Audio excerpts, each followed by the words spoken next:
नमस्ते दोस्तों, आपका स्वागत है हमारे चैनल पर, जहां हम आपके लिए लेकर आते हैं बुद्ध की कहानियों से प्रेरणा लेकर बनाई गई कहानियां।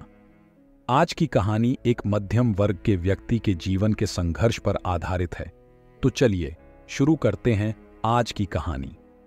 यह कहानी है राजेश की, जो एक मध्यम वर्ग का व्यक्ति है। राजेश की कहानी में आपको अपनी कहानी दिखेगी, क्योंकि उसके संघर्ष हम सबके जैसे ही हैं। राजेश अपनी पत्नी सुमन और 2 बच्चों के साथ एक छोटे से मकान में रहता था। हर दिन राजेश सुबह उठकर ऑफिस जाता और शाम को थका हारा घर लौटता। लेकिन यह संघर्ष सिर्फ पैसों का नहीं था, बल्कि जीवन की चिंता और समय की कमी का भी था।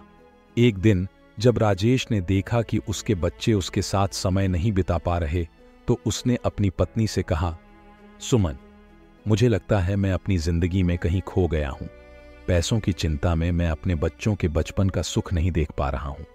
राजेश, तुम्हें याद है तुम बुद्ध की कहानियां सुनते थे? शायद वहीं से तुम्हें कुछ रास्ता मिल सके। राजेश ने सोचा कि सुमन सही कह रही है। बुद्ध की कहानियों में ही उसके सवालों का जवाब हो सकता है। एक शाम राजेश अपने कॉलोनी के बगीचे में जाकर बैठा।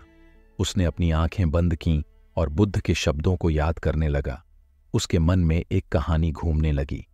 बुद्ध ने कहा था, दुख का मूल इच्छा है। जब हम अपनी इच्छाओं को कम करते हैं, तभी हम सुख को पाते हैं।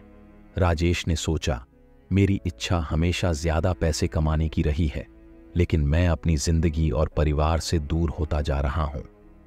राजेश को समझ आया कि यदि वह अपने जीवन में सुख चाहता है, तो उसे अपनी इच्छाओं को थोड़ा कम करना होगा और जो उसके पास है उसमें संतुष्ट रहना होगा। उसने फैसला किया कि वह अपने बच्चों के साथ अधिक समय बिताएगा, चाहे उसके लिए उसे कुछ ओवरटाइम काम छोड़ना पड़े। दोस्तों, राजेश ने सीखा कि जीवन का असली सुख पैसों में नहीं, परिवार के साथ बिताए पलों में है। उसने अपने जीवन को सुखमय बनाने का रास्ता बुद्ध के उपदेशों से पाया। मैं पहले समझता था कि जिंदगी का मकसद सिर्फ पैसा कमाना है, लेकिन बुद्ध के शब्दों ने मुझे सिखाया कि सुख का असली रास्ता संतुष्टि में है। जब मैं अपनी इच्छाओं को कम करके परिवार के साथ वक्त बिताता हूं, तभी मैं सच में खुश होता हूं। तुम बिल्कुल सही कह रहे हो राजेश, मैं भी इस बात को अपने जीवन में लागू करूंगा। राजेश का जीवन धीरे धीरे बदलने लगा।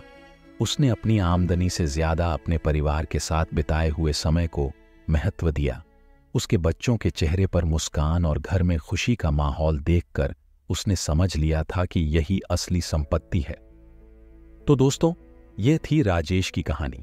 उम्मीद है आपको इस कहानी से प्रेरणा मिली होगी कि कैसे हम अपनी इच्छाओं को थोड़ा कम करके अपने जीवन में सुख और शांति ला सकते हैं। बुद्ध के उपदेशों का यही संदेश है कि सुख हमेशा अंदर से आता है, बाहर से नहीं। अगर आपको यह वीडियो पसंद आई हो तो लाइक करें, शेयर करें और हमारे चैनल को सब्सक्राइब करें।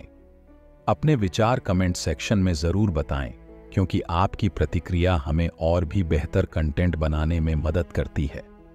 अगली बार फिर मिलेंगे एक नई बुद्ध की कहानी के साथ। धन्यवाद।